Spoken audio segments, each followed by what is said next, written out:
The boarding announcement for Flight 447 to Maui echoed through Terminal C like a death knell, each syllable hammering against my chest as David's lips curved into that familiar, cruel smile, the one that had once made my heart flutter during our college days, but now made my stomach turn with practiced dread. "Figure it out on your own, Billy." His words cut through the cacophony of airport noise like shattered glass, each fragment embedding itself deeper into wounds that had been festering for months. He hefted his leather carry-on, the one I'd bought him for our 3rd anniversary when I still believed in us, and turned toward the gate, leaving me standing beside our mountain of matching luggage like an abandoned child at a train station. The irony wasn't lost on me. I'd packed those bags with meticulous care, folding his shirts the way he liked them, ensuring he had everything he needed for what was supposed to be our second honeymoon. The trip that was meant to save our marriage had just become the final nail in its coffin. My hands trembled as I watched his familiar silhouette disappear down the jet bridge, the gray wool of his expensive suit jacket blending into the crowd of excited vacationers. Not once did he look back. Not once did he hesitate. 5 years of marriage, and this was how it ended. Not with tears or desperate pleas or the dramatic confrontations I'd seen in movies, but with calculated humiliation, executed with surgical precision in front of hundreds of strangers. The other passengers rushed past me in their vacation euphoria, designer sandals clicking against polished floors, voices bubbling with anticipation for tropical drinks and sunset dinners. Their joy was a stark contrast to the ice forming in my veins, spreading outward from my chest until I felt numb from my fingertips to my toes. A family with 2 young children bumped into me, their toddler's laugh piercing the fog of my shock. The mother apologized profusely, but I barely heard her over the roaring in my ears. I should have run after him, should have begged, should have made a scene, thrown myself at his feet, promised to be better, to be the wife he wanted me to be. That's what he expected. That's what the old Billy would have done. The woman who'd spent 5 years apologizing for existing, for taking up space, for failing to give him the children he claimed to want so desperately. Instead, I found myself pulling out my phone with steady fingers, scrolling through my contacts until I found a name I'd hoped never to use. The number had been stored there for months, ever since that conversation at the Wheeler Industries Christmas party that had changed everything. Marcus Wheeler answered on the first ring, his voice as smooth as aged whiskey and twice as dangerous. "Billy? This is unexpected." There was surprise in his tone, but something else, too. Something that sounded almost like he'd been waiting for this call. "David just left me at the airport." My voice was steadier than I felt, stronger than I'd been in years. The words came out clear and precise, each one a small victory over the chaos in my head. "I think it's time we discuss that conversation we had at the Christmas party." A pause stretched between us, filled with the weight of unspoken possibilities. In the background, I could hear the subtle sounds of wealth, crystal clinking, expensive leather creaking, the hushed efficiency of money in motion. "The Ritz-Carlton Maui? He'll be there tonight," expecting me to grovel. I swallowed hard, tasting something that might have been revenge, or might have been freedom. "How quickly can you get there?" Marcus chuckled, a sound that sent shivers down my spine and raised goosebumps along my arms. It wasn't entirely pleasant, but it wasn't unpleasant either. It was the sound of a predator recognizing another predator, of someone who understood that the game had just changed completely. "I can be wheels up in an hour." "Billy, you sure about this? Once we start down this path, there's no going back." Through the massive windows of the terminal, I watched David's plane taxi toward the runway, carrying away the man who'd sworn to love me forever, to cherish me in sickness and in health, to stand by me through better or worse. He'd managed exactly none of those things, and as the aircraft lifted off into the cloudless sky, something inside me lifted too. It was as if the last chain binding me to a life I'd never chosen had finally snapped. "He has no idea who he just crossed," I said, and for the first time in years, I meant every word. That night, while David sat alone at the resort bar, scrolling his phone and waiting for my desperate calls that would never come,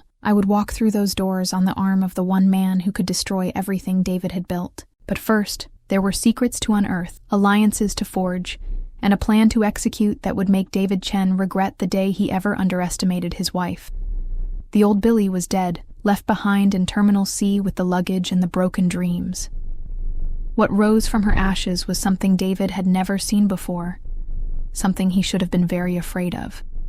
Marcus Wheeler's private jet felt like stepping into another dimension entirely. All cream leather seats that probably cost more than my car, polished chrome fixtures that reflected the afternoon sun, and technology that belonged in a science fiction movie rather than real life. The contrast to the cramped commercial flight David had abandoned me for was so stark it felt almost satirical. As we soared over the Pacific at 35,000 feet, I tried to process the last 4 hours of my life, while Marcus studied me with those calculating gray eyes that had made him the most feared CEO in Silicon Valley. "You know this isn't just about getting back at your husband," he said, swirling his scotch in a crystal tumbler that probably cost more than most people's monthly salaries. The amber liquid caught the light streaming through the aircraft's windows, casting golden reflections across his angular features. "David's been embezzling from Wheeler Industries. I've been building a case for months." The words hit me like ice water, washing away the last of my airport shock and replacing it with something sharper, more focused. "What are you talking about?" "The Nakamura Electronics account.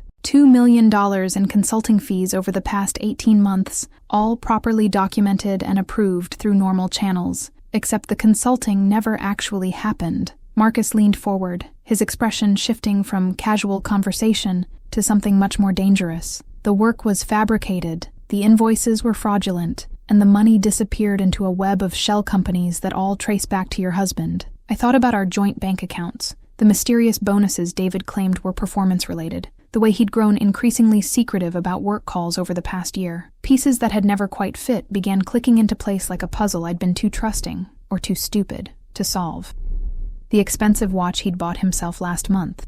The weekend trips to Portland he claimed were for client meetings.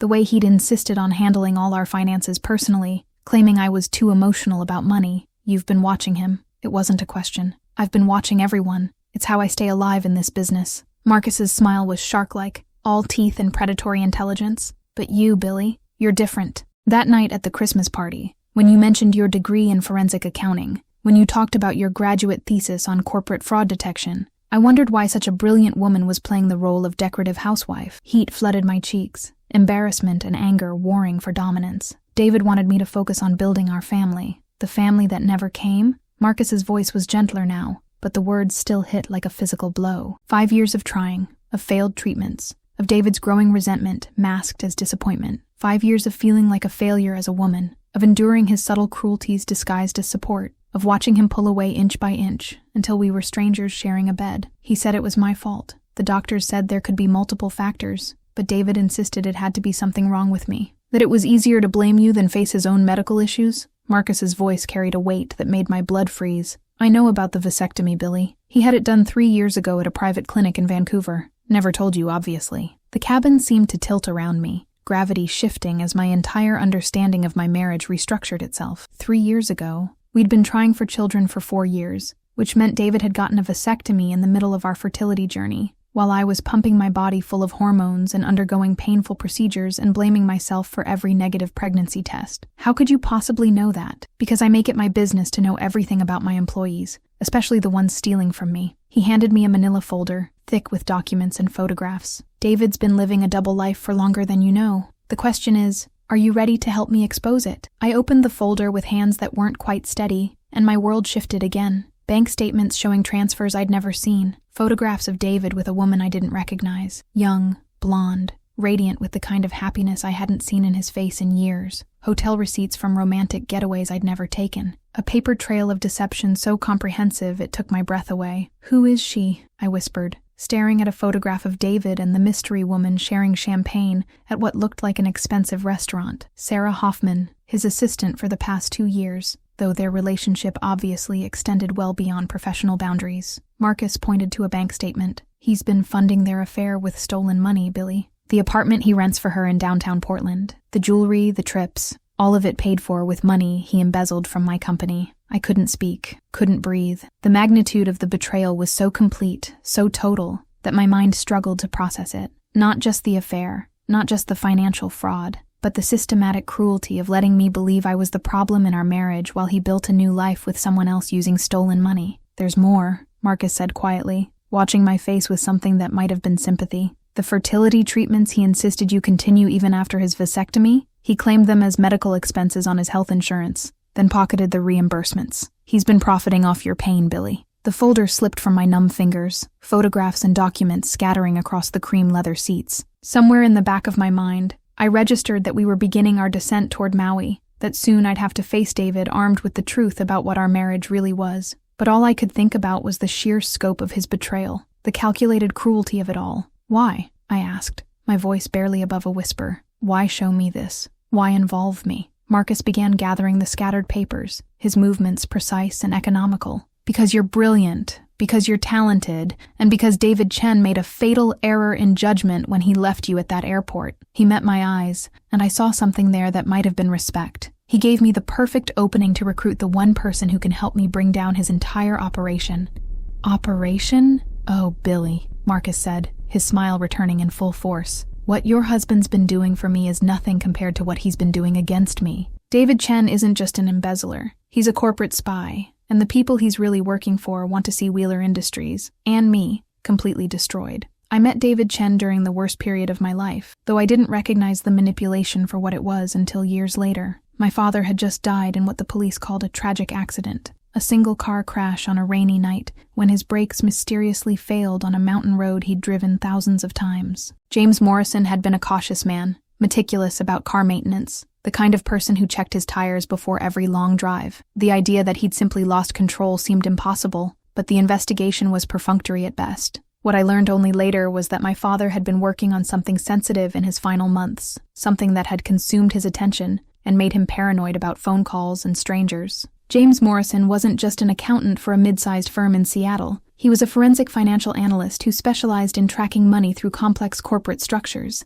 and his last case had involved some very dangerous people. But at 19, drowning in grief and law school debt, I didn't know any of that. I was vulnerable, isolated, struggling to pay for my forensic accounting degree, while working 2 part-time jobs and barely sleeping. That's when David appeared like a knight in designer armor, charming and successful, and everything I thought I needed to feel safe again. He was 28 to my 19, already climbing the corporate ladder at a prestigious tech company, driving a BMW and wearing suits that cost more than my monthly budget. When he asked me out after we met at a coffee shop near campus, a meeting I now realize was anything but coincidental, I was flattered that someone so sophisticated would notice a grieving student with more debt than prospects. "You're too smart for your own good," he'd tease during those early months when I'd question business practices I read about in the news, or analyze corporate earnings reports for fun. "Let me handle the complicated stuff, sweetheart. You focus on making us look good." He was subtle about it, the way he undermined my confidence. Never outright cruel, never obviously controlling, just a steady stream of gentle suggestions that gradually eroded my sense of self. Maybe I should consider a different major, something more practical. Maybe forensic accounting was too stressful, too competitive. Maybe I'd be happier in a supporting role, helping him build his career instead of struggling to build my own. When he proposed after 6 months, a romantic gesture on the beach at sunset with a ring that cost more than my father's funeral, I was so grateful for his stability that I mistook his control for love. I dropped out of my program just temporarily, I told myself, just until we got settled, and I could figure out what I really wanted to do with my life. 15 years later, I was still figuring it out. The early years of our marriage weren't entirely unhappy. David could be charming when he wanted to be, and I threw myself into the role of corporate wife with the same intensity I'd once brought to my studies. I planned dinner parties, smiled at charity galas, and slowly forgot who Billy Morrison had been before she became Mrs. David Chen. The brilliant woman who'd once traced $1 million embezzlement scheme through 6 shell companies in her senior project was buried under layers of designer dresses and practiced smiles. But David's mask began slipping as his career stagnated. The promotions he'd been promised didn't materialize, the bonuses grew smaller, and his resentment began showing in small cruelties disguised as jokes. My cooking wasn't quite right. My conversation at parties wasn't intelligent enough. My failure to produce children was becoming an embarrassment to him among his colleagues. The fertility journey had been my idea initially. I'd always wanted children, had dreamed of giving a child the stable, loving home I'd lost when my father died. But David had embraced the project with an intensity that surprised me, insisting on the most expensive treatments, the most aggressive protocols. Even when I wanted to take breaks or consider alternatives. "We're not giving up," he'd say whenever I suggested adoption, or simply accepting our childless state. "You just need to try harder." So I did. I pumped my body full of hormones that made me sick and emotional. I endured painful procedures and invasive tests. I tracked my cycles obsessively and scheduled our intimate life around ovulation windows and medical appointments. When each treatment failed, I absorbed David's disappointment as confirmation of my inadequacy as a woman. The isolation was gradual but complete. My college friends drifted away as I became more absorbed in David's world. I stopped working entirely when he got a promotion and claimed we needed me available for client entertaining. My interests, my opinions, my very sense of self slowly eroded until I was more like a well-trained accessory than a partner. Then came that Christmas party at Wheeler Industries, the annual celebration that was as much about corporate politics as holiday cheer. I'd worn a new dress, midnight blue silk that David had approved, and spent the evening smiling and making small talk with his colleagues while he worked the room. I'd escaped to the balcony for air when Marcus Wheeler found me, drawn by the sounds of argument drifting from inside where David was berating a junior employee for some minor social transgression. The man who'd built a tech empire from nothing was standing in the shadows, watching my husband's casual cruelty with undisguised disgust. "You're wasted on him," Marcus had said without preamble, his voice cutting through the cold December air. "A woman with your background could revolutionize corporate security, could build something meaningful instead of just looking decorative at parties." I'd laughed bitterly, surprised by his directness. "That woman's dead, has been for years." "No," Marcus had said, those gray eyes intense in the dim light. "She's just sleeping, and when she wakes up, she's going to be magnificent." At the time, I'd dismissed his words as polite flattery from a man who felt sorry for me, but something about the way he'd said it, the certainty in his voice, had planted a seed that grew slowly over the following months. What if the woman I'd been wasn't really dead? What if she was just buried, waiting for the right moment to claw her way back to the surface? That moment, it turned out, was Terminal C at SeaTac Airport, watching my husband walk away without a backward glance. As Marcus's jet carried me toward a confrontation that would change everything, I finally understood what he'd seen that night that I couldn't. David hadn't saved me from my grief and confusion. He'd weaponized it. The woman who'd once exposed complex financial crimes had been systematically dismantled, piece by piece, until only the shell remained. But shells could be rebuilt, and this time, I'd make them fortress strong. This time, I wouldn't be anyone's victim. The Ritz-Carlton Maui materialized out of the tropical twilight, like something from a fever dream, all glowing lanterns and palm trees swaying against a sky painted in impossible shades of orange and pink. Our limousine, Marcus had insisted on the upgrade, claiming it was important to make the right impression, glided through the resort's entrance like a shark approaching its prey. The circular drive was busy with arriving guests, couples in vacation clothes laughing and embracing, families corralling excited children, everyone radiating the particular joy of people beginning their Hawaiian adventure. I felt nothing like them. During the flight, Marcus had insisted on a complete transformation. The shopping spree at the Maui airport had been swift and brutal, his platinum card erasing years of David's practical wardrobe choices. Gone were the conservative dresses and sensible shoes I'd trained myself to prefer. In their place was a woman I barely recognized, midnight blue silk that clung to curves David had taught me to hide, stilettos that added 4 inches to my height and shifted my entire posture, jewelry that caught the light and announced its expense without apology. "Remember," Marcus murmured as we approached the main entrance, his voice low and intimate in the leather-scented darkness of the limousine. "You're not his abandoned wife anymore. You're Billy Morrison, my new director of financial security. You're brilliant, you're powerful, and you're about to make David Chen's life very complicated." The lie felt more like truth than anything I'd lived in 5 years. The resort's lobby was a monument to understated luxury, soaring ceilings with exposed wooden beams, tropical flowers the size of dinner plates, the sound of water trickling through carefully designed rock formations. Soft gamelan music drifted through speakers hidden among the lush greenery, and the air was perfumed with plumeria and expensive candles. It was exactly the kind of place David would choose for maximum impact, the sort of setting where he could play the successful executive surrounded by all the trappings of his carefully constructed success. He was exactly where Marcus had predicted he'd be, the main bar overlooking the ocean, a vision in casual elegance with his sleeves rolled up, and his tie loosened just enough to suggest relaxed confidence. He was on his 3rd scotch. I could tell from the way he held his shoulders, and his phone was face up on the bar beside him, screen lit with notifications he kept checking obsessively, waiting for me to call, waiting for me to beg. When he saw us walking across the lobby, his face cycled through emotions like a broken television changing channels. Confusion, recognition, disbelief, and finally, a rage so pure it was almost beautiful to watch. His carefully maintained composure cracked like ice in the sun. "Billy," he stood so quickly his bar stool toppled backward, the crash echoing through the suddenly quiet bar area. Other guests turned to stare, their vacation conversations faltering as they sensed drama unfolding. "What the hell?" "Marcus, David." Marcus's voice carried the Arctic chill of a man accustomed to absolute authority. "Enjoying your vacation?" I watched my husband's mind race, trying to process an impossible situation. His discarded wife, radiant and confident, on the arm of his boss, the man who controlled his career, his salary, his entire professional future,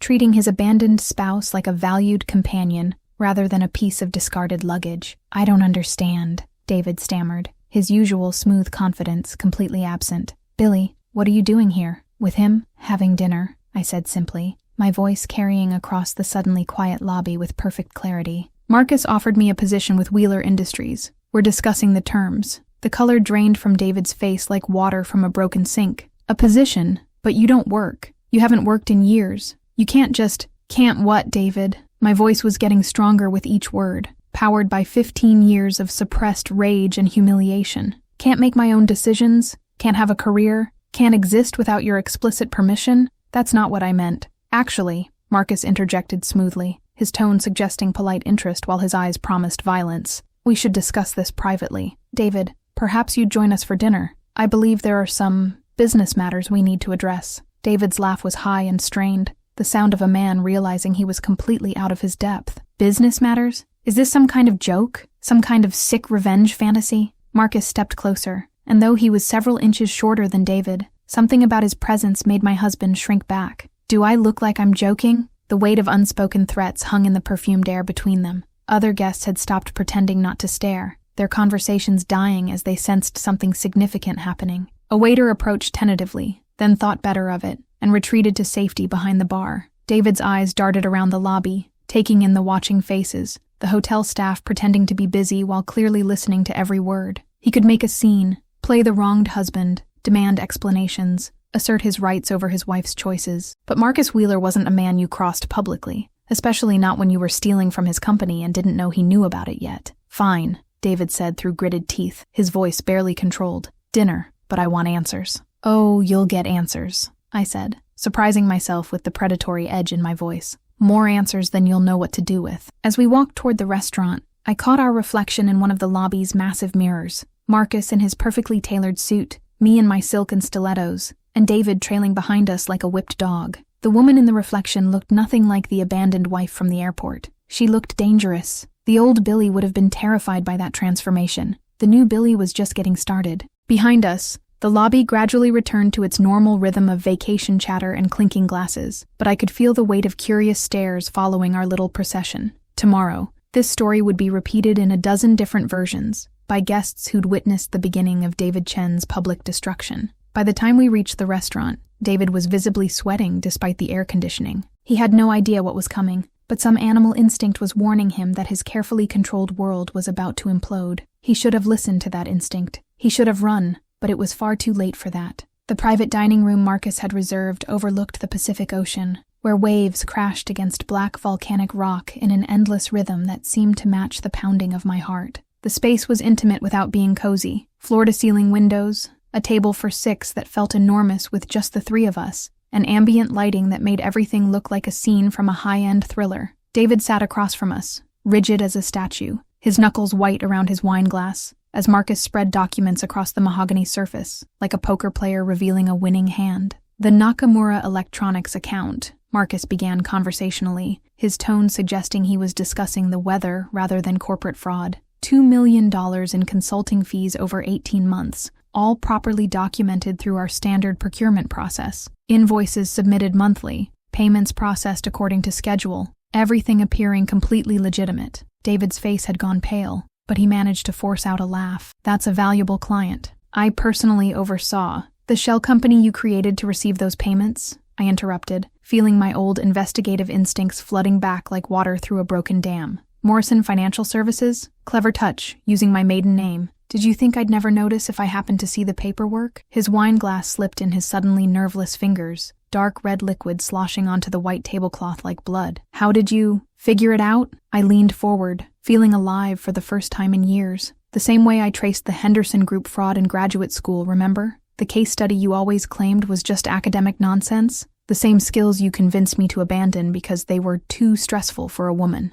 Marcus slid a bank statement across the table with the casual precision of a man accustomed to delivering devastating news. 18 months of systematic theft, David. Small amounts at first. 50,000 here, 75,000 there. Perfectly timed to avoid our automatic fraud detection algorithms. Almost brilliant, really, except you got greedy toward the end. I picked up the statement, scanning the figures with eyes that hadn't analyzed financial data in years, but still remembered how to read between the lines. The pattern was clear once you knew what to look for. A gradual escalation, growing bolder as confidence increased. The classic signature of an amateur who thought he was smarter than the system. The Cayman account, I murmured, tracing a finger down the column of transactions. Routed through 3 different banks to obscure the trail. You've been watching him for how long? 6 months, Marcus replied. Long enough to map the entire operation, trace every dollar, document every fraudulent transaction. His smile was sharp enough to cut glass. Long enough to build a case that would put him away for 20 years. David's composure was disintegrating in real time, sweat beading on his forehead despite the restaurant's perfect climate control. You don't understand the pressure I'm under. The quotas Wheeler Industries demands,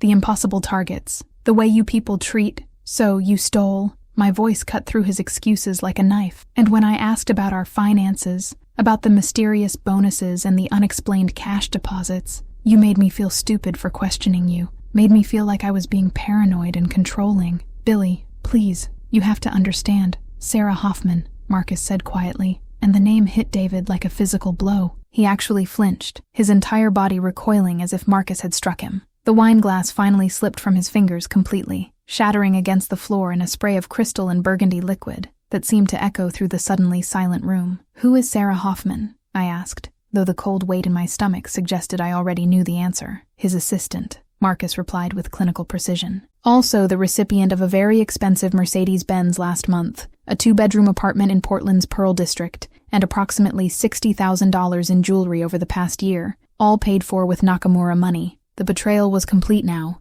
Not just financial fraud, but personal destruction. While I'd been blaming myself for our failing marriage, torturing myself over our inability to have children, David had been building a new life with someone else using money stolen from his employer. The scope of the deception was breathtaking in its thoroughness. How long? I whispered, my voice barely audible over the sound of waves against the rocks below. 2 years. David's voice was barely a whisper. Billy, it wasn't supposed to happen like this. It wasn't supposed to go this far. No, it was supposed to happen with me never finding out. The words tasted like acid in my mouth. Me, the failure of a wife who couldn't even give you the children you claimed to want so desperately. Except the children were never the problem, were they, David? He closed his eyes, defeat written in every line of his slumped shoulders, every shallow breath. What? The vasectomy was 3 years ago, I continued relentlessly, drawing on Marcus's intelligence and my own growing certainty. Before we even started the fertility treatments, before the doctors and the specialists and the procedures that made me sick for months, you let me pump my body full of hormones while knowing it was impossible. Marcus watched silently as I dismantled my husband, piece by piece, using skills he'd convinced me to bury years ago. This was what he'd meant about sleeping brilliance. It had been there all along, waiting for someone to believe in it again, waiting for me to believe in myself. The insurance claims, I said suddenly, another piece clicking into place. You filed for reimbursement on the fertility treatments, didn't you? Claimed them as legitimate medical expenses while knowing they'd never work. David's head dropped into his hands. The money was just sitting there. The insurance company didn't care. They were going to pay either way. So you profited off my pain. The revelation was so perfectly cruelly, David, that I almost laughed. You took money meant to help us have children while ensuring we never could, and you used it to fund your affair with your assistant. It wasn't like that. What was it like, David? I stood up, needing distance from his pathetic attempts at justification. Enlighten me. What was it like to watch me blame myself for our empty house while you were building a new life with stolen money and another woman? He had no answer for that. There was no answer that could possibly justify the systematic cruelty of what he'd done, the calculated destruction of everything I'd thought our marriage was. Marcus began gathering the scattered documents, his movements precise and economical. We should discuss next steps, he said calmly. David, you have choices to make. Difficult ones, but I was no longer listening to their conversation about plea bargains and cooperation agreements. I was thinking about the woman I'd been before David Chen convinced me to bury her alive, and wondering what other lies I'd accepted as truth over the past 15 years. The reckoning was just beginning. Sarah Hoffman arrived 23 minutes after David sent his desperate text message, and she wasn't what I'd expected at all. The woman who walked into our private dining room looked nothing like the young, predatory homewrecker I'd conjured in my imagination during the past hour of revelations. Instead, I saw someone my own age, perhaps a year or two younger, with auburn hair showing threads of premature silver and laugh lines around green eyes that suggested someone who smiled often and genuinely. She wore a simple sundress in coral cotton, sandals that had clearly seen better days, and carried a worn leather purse that looked like it had traveled the world. There was nothing calculated or seductive about her appearance, She looked like someone's favorite aunt, the kind of woman who remembered birthdays and sent thoughtful care packages. David? Her voice carried genuine concern as she scanned our strange tableau. The shattered wine glass, the scattered documents, the tension thick enough to cut with a knife. What's going on? Your message sounded urgent. You said there was an emergency. She stopped when she really saw the three of us, her confusion deepening as she took in Marcus's corporate armor, my silk and stilettos, and David's obvious distress. The smile faded from her face as some instinct warned her that whatever was happening here, it wasn't good. Sarah, Marcus's voice was carefully neutral, professional without being cold. Please sit down. I'm afraid there's been a development that affects you directly. She looked between us, her confusion deepening with each passing second.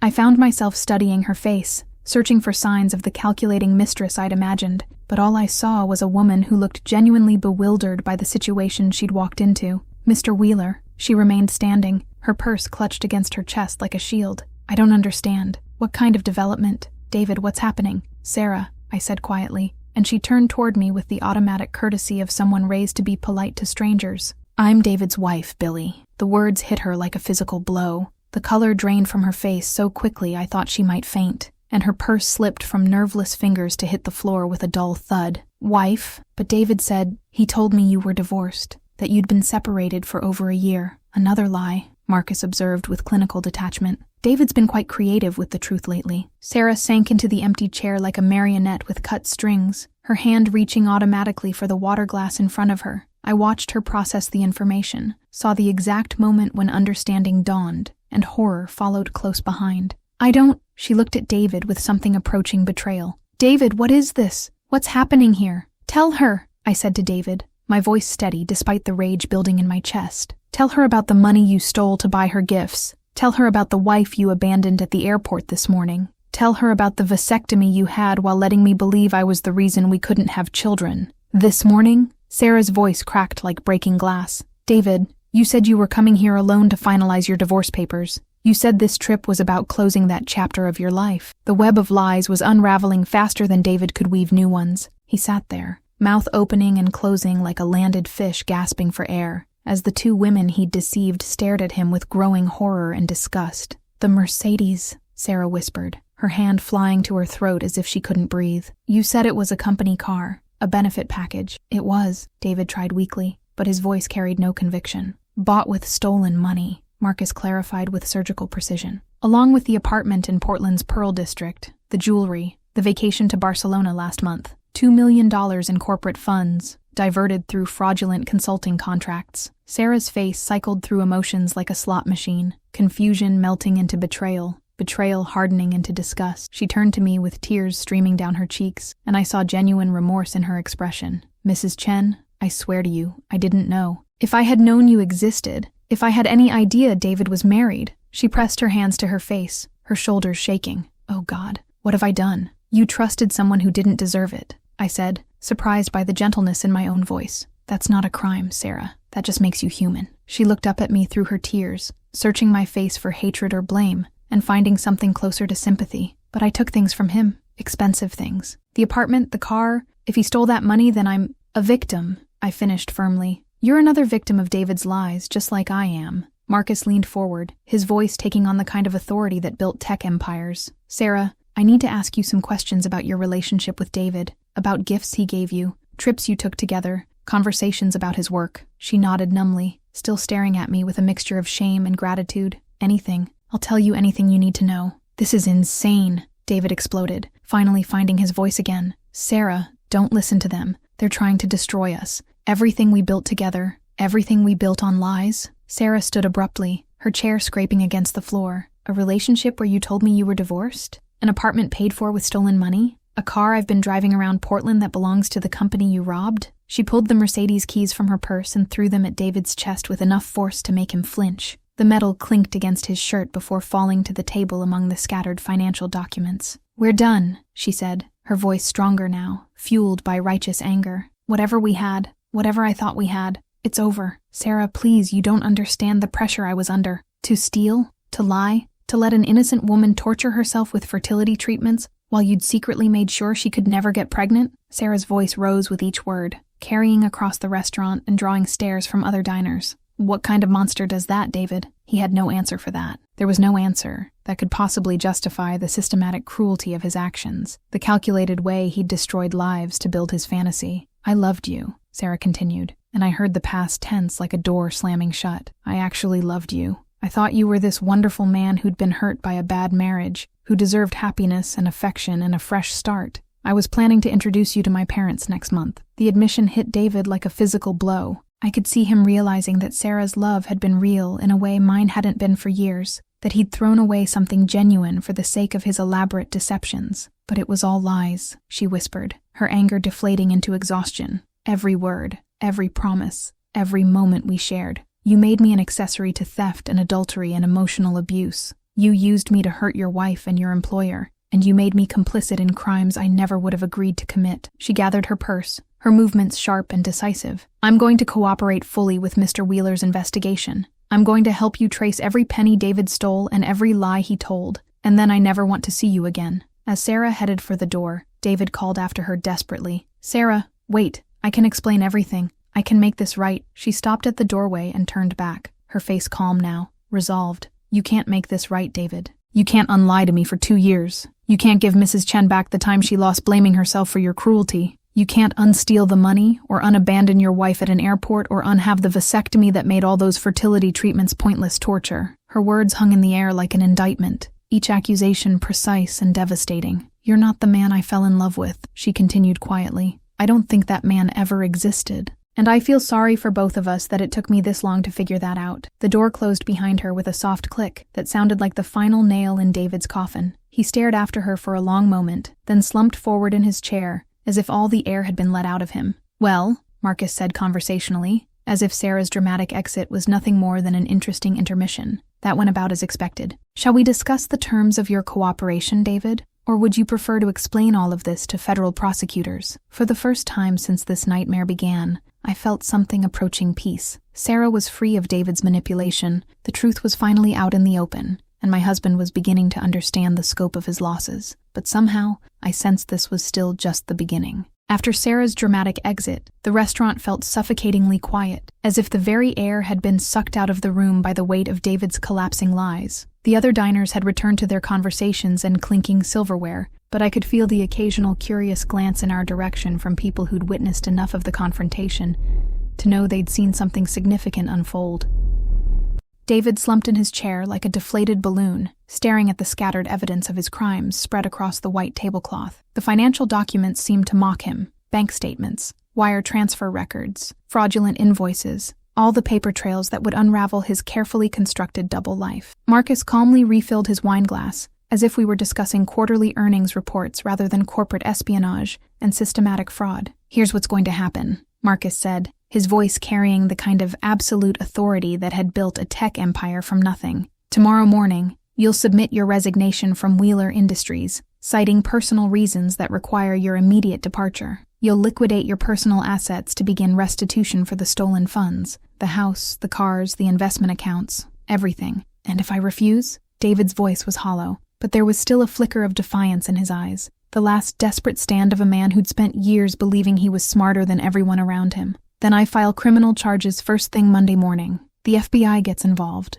Your face ends up on the evening news as the poster child for corporate fraud, and you spend the next 20 years in federal prison. Marcus's smile was razor sharp, promising exactly the kind of destruction he was describing. Your choice, David. I watched my husband grapple with his shrinking options. This man who'd controlled every aspect of my life for 15 years reduced to bargaining for his freedom. There was something deeply satisfying about seeing him stripped of his power, forced to face consequences for once, instead of deflecting them onto other people. Billy, please, he said, turning to me with desperation replacing his usual arrogance. You can't let him do this. I'm your husband. We can work through this together, find a way to fix everything. Fix what, exactly? I kept my voice level, professional, the tone I might use to discuss a particularly complex audit finding. The theft, the affair, the years of emotional abuse disguised as concern, the fertility treatments you made me endure while knowing they were impossible. I can change. People change. Marriages survive worse than this. No, I said firmly, and the word felt like breaking free from chains I'd worn so long I'd forgotten they existed.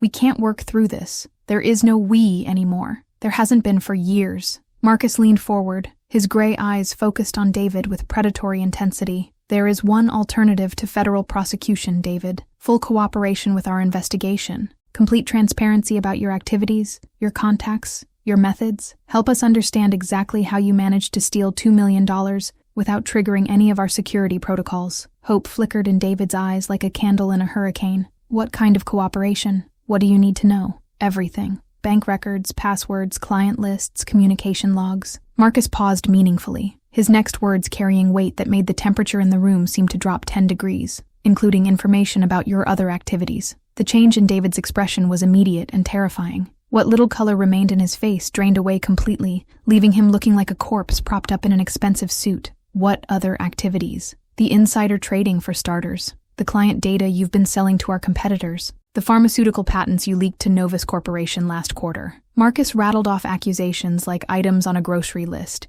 each one precise and devastating. The industrial espionage, the technology transfers, the systematic theft of intellectual property spanning the past 3 years. My blood turned to ice. What are you talking about? Marcus pulled out another folder, this one significantly thicker than the first. Your husband wasn't just embezzling money, Billy. He was stealing secrets, proprietary technology, client information, strategic plans, anything valuable enough to sell to our competitors. That's impossible, I whispered. But even as I said it, pieces were clicking into place. David's mysterious late-night phone calls, his insistence on handling all our computer security personally, the way he'd grown paranoid about me using his laptop or checking his email. Corporate espionage on a scale we're still trying to quantify, Marcus continued relentlessly. We estimate he's compromised over $40 million worth of proprietary technology and strategic intelligence. David seemed to shrink further into his chair with each revelation. How long have you known? Months. I've been building a comprehensive case against you, and several other employees involved in the network. Marcus's expression grew even more predatory, but recent events have accelerated my timeline. Network? I asked, though I was beginning to suspect I didn't want to know the answer. A sophisticated operation, corporate espionage, patent theft, systematic industrial sabotage designed to weaken American technology companies while strengthening foreign competitors. Marcus's voice took on a quality I'd never heard before, something that suggested this went far beyond simple corporate rivalry. David was just one node in a much larger web. The implications were staggering. This wasn't just about embezzlement or even corporate fraud. This was about national security, about the systematic theft of American technological advantages by foreign powers using corrupted employees as their instruments. Who's running it? I pressed, my investigative instincts fully awakened despite the personal devastation of the evening. Marcus and David exchanged a look that sent ice through my veins. David's expression of trapped desperation meeting Marcus's calm certainty with an almost electric tension. That, Marcus said slowly, his words carrying the weight of secrets that could topple governments, is where things get very complicated indeed. David closed his eyes, as if he could shut out the reality of his situation through sheer force of will. When he opened them again, I saw something I'd never seen in my husband's face before. Genuine fear. Richard Blackwood, he whispered, the name falling from his lips like a prayer or a curse. His name is Richard Blackwood, and if you think I'm dangerous, you have no idea what you're dealing with. Marcus's smile was sharp enough to cut glass. Oh, David, you have no idea how long I've been waiting for you to say that name. The game, I realized, was about to change completely, and somehow, I suspected that my role in it was far from over. Richard Blackwood. Marcus repeated the name like he was tasting fine wine, savoring each syllable with an intensity that made my skin crawl. The ghost of Silicon Valley. The man who vanished into thin air 5 years ago after the Meridian Systems scandal broke. I'd heard whispers of the name in tech circles. Brilliant strategist, visionary entrepreneur, the kind of person who could see market trends years before they materialized. Then suddenly he'd disappeared, leaving behind only rumors of criminal investigations and frozen assets, corporate partners who claimed they'd never heard of him, and a trail of destroyed careers among people who'd gotten too close to whatever he'd been building. I thought he was dead, I said quietly, remembering the speculation that had circulated after his disappearance, or in hiding somewhere that couldn't extradite him. He moved underground, Marcus replied, his voice carrying a weight that suggested intimate knowledge. Started building something new, a shadow network, recruiting disgruntled employees from major technology companies across the country. Industrial espionage on a scale the FBI had never seen before. David's head was in his hands, his entire body shaking with what might have been fear or rage or complete despair. He said it was just information sharing, corporate intelligence gathering. He made it sound like everyone was doing it, like we were just leveling the playing field. Leveling the playing field by selling American technological secrets to foreign governments? I couldn't keep the disgust out of my voice. David, do you understand what you've been involved in?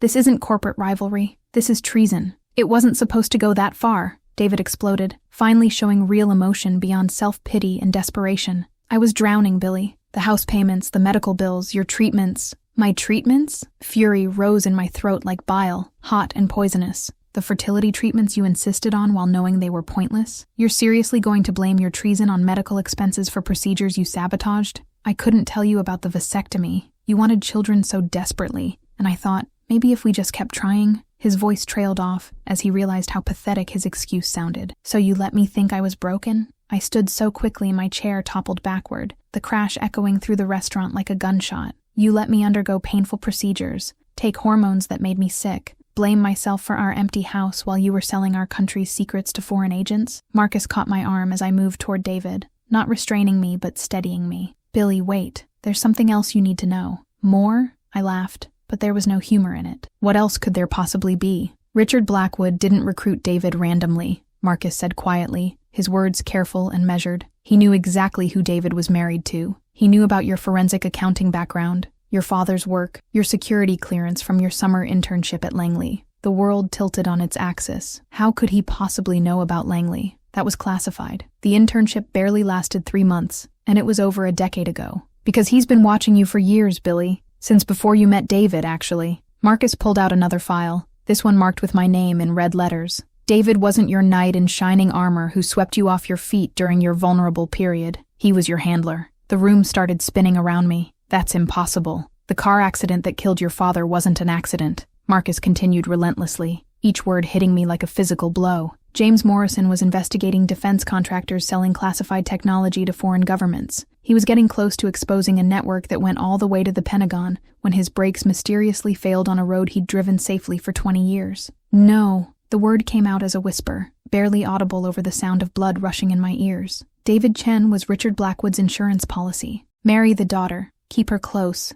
make sure she never looked too deeply into her father's death or continued his work. Marcus's voice was gentle but relentless, delivering truths that shattered everything I thought I knew about my life. Every moment of your marriage was orchestrated. I looked at David, waiting for him to deny it, to show even a flicker of surprise at these accusations. Instead, he closed his eyes and nodded, the gesture so small it was almost imperceptible. 17 years, I whispered, staring at this stranger who wore my husband's face. You've been lying to me for 17 years. Not lying, David said weakly, his voice barely carrying across the space between us. At first, it was just surveillance. Richard wanted to make sure you didn't investigate your father's death, didn't follow in his footsteps. But then, I actually fell in love with you. Stop.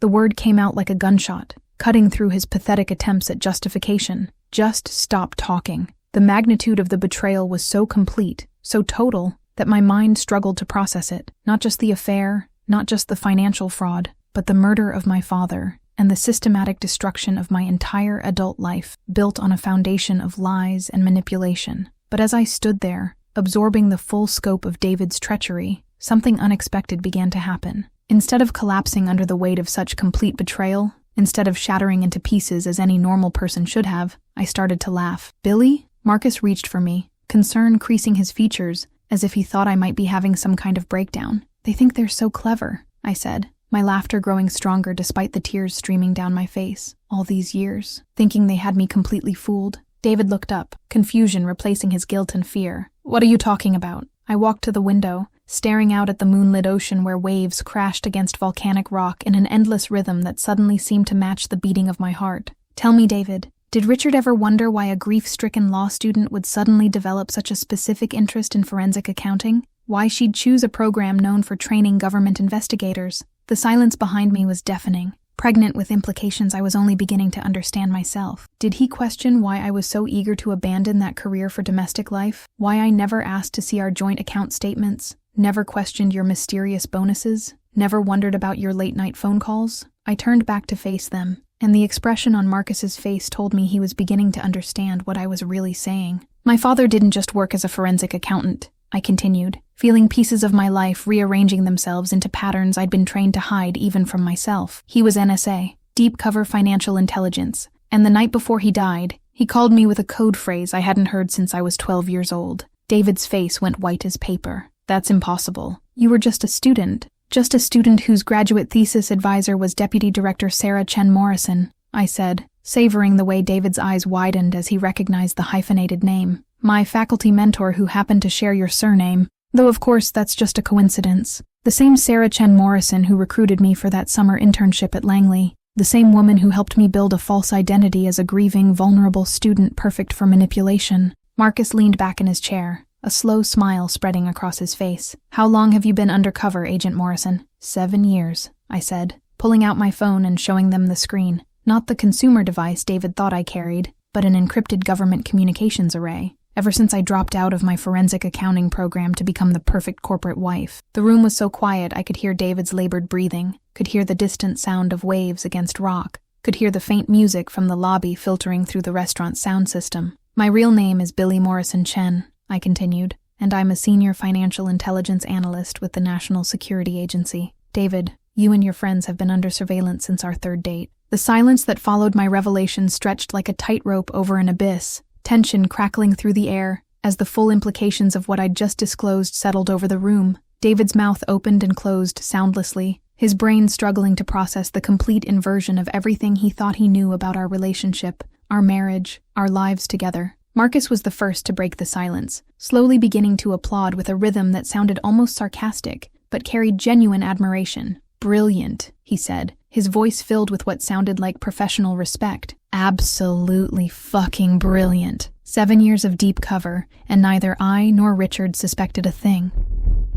Language, Mr. Wheeler, I said mildly, falling back into the persona of the proper corporate wife, even as I watched David's world crumble around him. There are other diners present. So you admit it? I kept my voice steady, professional, the tone I'd been trained to use when conducting interrogations that subjects didn't even realize were happening. Your involvement with Blackwood's operation? Marcus poured himself another scotch, his movements calm and deliberate despite the earth-shifting nature of our conversation. I admit to being impressed beyond measure. You've been playing chess while the rest of us were stumbling around playing checkers. He took a sip, studying me over the rim of his glass with new respect. But you've made one critical error in your investigation, Agent Morrison Chen. My hand moved instinctively toward the concealed weapon at my thigh, a gesture so automatic I'd done it thousands of times during my training. Which is? You assumed I was working with Richard Blackwood, Marcus said, setting down his glass with a crystalline chime that seemed unnaturally loud in the quiet restaurant. I'm not working with him. I've been hunting him for the past 3 years. The world shifted again, reality rearranging itself like pieces on a cosmic chessboard. What?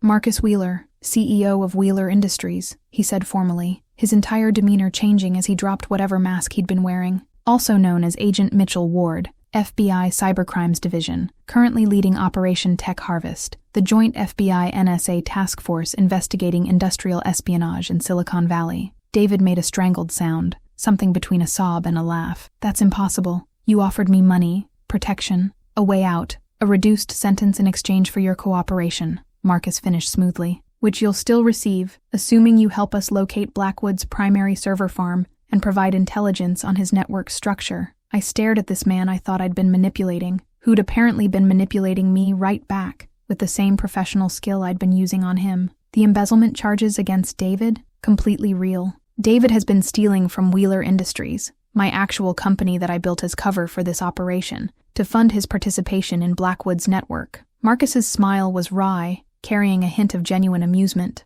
Though, I admit, your husband's casual cruelty this morning provided the perfect catalyst for bringing all the pieces together. Catalyst for what? Operation Checkmate, the final phase of a 3-year investigation designed to bring together all the key players in one location where we could close the entire network simultaneously. He gestured around the room like a magician revealing his final trick. The financial analyst who'd been tracking the money, the mid-level operative with access to the network's communications, and the deep cover agent who'd been mapping the organization's structure from the inside. The pieces clicked into place with almost audible precision. You knew about my identity, about my mission. You knew from the beginning. I suspected from the Christmas party. A woman with your background doesn't just abandon a forensic accounting career to play housewife, especially not someone whose father died under suspicious circumstances while investigating defense contractor fraud. Marcus's expression grew more serious. But I wasn't certain until you made that phone call from the airport. NSA agents are the only people who would have my personal number memorized. David looked between us like a spectator at a tennis match, his head swiveling back and forth as he tried to follow a conversation that was rewriting everything he thought he understood about his life. So, what happens to me? Marcus consulted his phone, scrolling through what looked like operational updates. Your cooperation over the past 2 years, most of which you didn't realize you were providing, just earned you a plea bargain instead of life in federal prison. You'll serve 18 months, followed by supervised probation and permanent exclusion from any technology-related employment. And Sarah? Completely innocent. She'll be relocated under witness protection, given a new identity, and compensated for her unwitting involvement. Marcus's expression softened slightly. She truly didn't know anything about your illegal activities, David, which is probably the only genuine thing about your relationship with her. I walked to the window again, processing the rapid-fire revelations of the past few minutes. 7 years of my life, 7 years of maintaining a cover identity so deep I'd sometimes forgotten who I really was, and it was finally over. So we got him? Blackwood and his entire network? 47 simultaneous arrests across 6 countries. Scheduled to begin in, Marcus checked his watch, approximately 4 hours. Your intelligence was crucial in mapping the network's international connections. For the first time in 7 years,